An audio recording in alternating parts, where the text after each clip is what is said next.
ሰላም ቤተሰቦቼ እንዴት ናችሁልኝ? እኔ እግዚአብሔር ይመስገን ደህና ነኝ። ዛሬም እንደተለመደው አዲስ መረጃ ይዤ መጥቻለሁ ማለት ነው። ቪዲዮውን ላይክ አድርጉና ጀምሩት። ምናልባት ለቻናሉ አዲስ ሆናችሁ ካላችሁ ደግሞ ሰብስክራይብ አድርጋችሁ ቤተሰብ እንድትሆኑ እያልኩኝ ቀጥታ ዘራስኩላችሁ መረጃ የማልፍ ይሆናል። ዛሬ ላይ እንግዲህ ሁለት መረጃዎችን ይዤ መጥቻለሁ። የመጀመሪያው ፓውስን ይመለከታል፣ በሁለተኛ ደግሞ ስለ ሲዲ የምንመለከት ይሆናል ማለት ነው።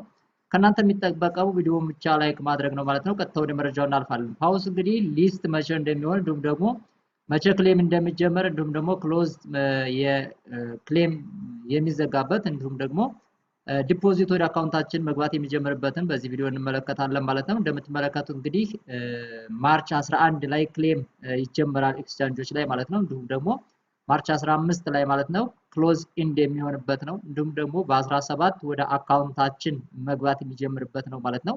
ያን ቀን ወደ አካውንታችን ይገባል ማለት ነው። ዊል ቢ አቫይላብል ኦን ቱ ኤክስቻንጅ ነው፣ ወደ ኤክስቻንጃችን ይገባል ማለት ነው። እንደምትመለከቱት እንግዲህ ኦንቼይንም ሶላና ላይ ክሌም ማድረግ የሚጀመረው መቼ ነው ማለት ነው? በ18 ሊስት ከሆነ በኋላ ወይም ደግሞ በሊስቲንጉ ጊዜ ይሆናል ማለት ነው።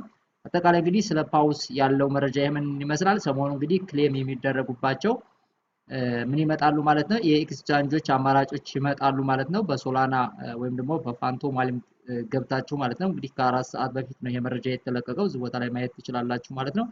እንግዲህ ቀጣይ የምንመለከተው ደግሞ ስለ ሲዲ ይሆናል። ሲዲ እንግዲህ ሌላ ዓለም ውስጥ ገብቷል፣ በጣም በሚያናድድ ሁኔታ ማለት ነው። ሌላ ጌም ጀምሯል። ብዙዎቻችሁ ማየት ትችላላችሁ። አሁን ላይ የተለቀቀ መረጃ ነው የምነግራችሁ። እንደምትመለከቱት እንግዲህ ዛሬ ማርች 6 ነው።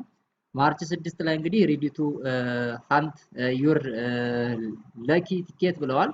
እንግዲህ እንደምትመለከቱት ቲኬት እንደገና መሰብሰብ እንዲሁም ደግሞ ሌላ ጨዋታ ውስጥ ገብተዋል ማለት ነው። የሊስት የሚሆንበትን ጊዜ ተረስቷል ማለት ነው። እንግዲህ በጣም ነው የሚያናድደው። እንግዲህ ልክ እንደ ጠፋው ዶግ እንደ ሎስት ዶግ ማለት ነው። በፈለጋቸው ጊዜ ያው ሲመጡ ክሌም ማድረግ ይሆናል እንጂ ከዚህ በኋላ እነሱን የሚጠባበቅ አይኖርም ማለት ነው። ምክንያቱም ሌላ ሁለተኛ ጌም ስለጀመሩ ስለዛ ጌም ነው አሁን እያወሩት ያሉት። እንደምትመለከቱት ጌምቱ እዚህ ቦታ ላይም ይሄንንም አንድ ጊዜ ብትከፍቱት እንደምትመለከቱት ስለ ጌሙ ነው እያወራ ያለው አጠቃላይ ማለት ነው መረጃው።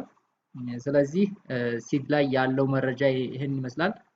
ምናልባት በአዲስ መረጃ ደግሞ ቀጣይ የምመለስ ይሆናል ማለት ነው። ስለ 300 ኤጀንት 301 እና ስለ ደብሊው ኮይንም በቀጣይ የማካፍላችሁ ይሆናል። ምናልባት ለቻናሉ አዲስ ሆናችሁ ካላችሁ ቻናሉን ሰብስክራይብ አድርጋችሁ ፈጣን መረጃ እንዲደርሳችሁ መከታተል ትችላላችሁ። ስለነበረን ጊዜ አመሰግናለሁ። በሌላ ቪዲዮ እስከምንገናኝ መልካም ጊዜ። ወንድሞቼ እህቶቼ ክበሩልኝ። አመሰግናለሁ።